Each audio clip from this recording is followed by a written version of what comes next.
Welcome to our channel. Today we how to log into Microsoft Teams with organization credentials. Easy tutorial step by step clearly. To log into Microsoft Teams with your organization credentials, begin by opening the Microsoft Teams application on your device. If you don't have the app, you can download it from the official Microsoft website. Once the application is installed, launch it by clicking on the Teams icon.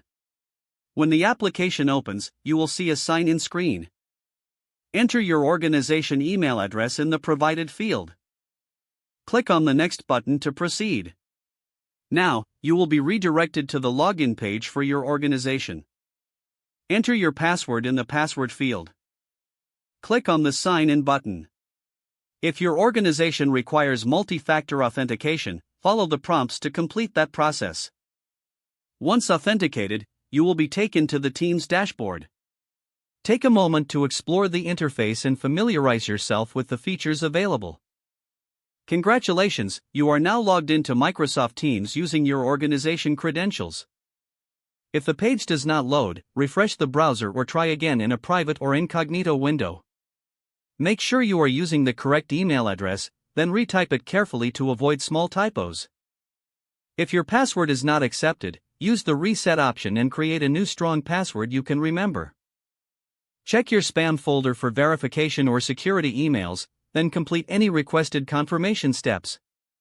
Enable two-factor authentication if available to improve account security and reduce unauthorized access risk. After signing in, review your profile details so your contact information and settings are accurate and current. If you see an error message, note it down and try again after restarting your device and internet connection. Log out when you finish, especially on shared devices, to keep your account and payment information secure.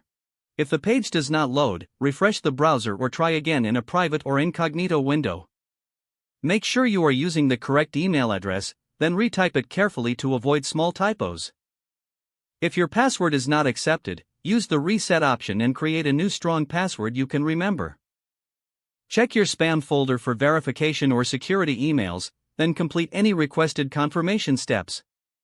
Enable two-factor authentication if available to improve account security and reduce unauthorized access risk. After signing in, review your profile details so your contact information and settings are accurate and current. If you see an error message, note it down and try again after restarting your device and internet connection. Don't forget to like this video and subscribe to our channel for more step-by-step tech guides.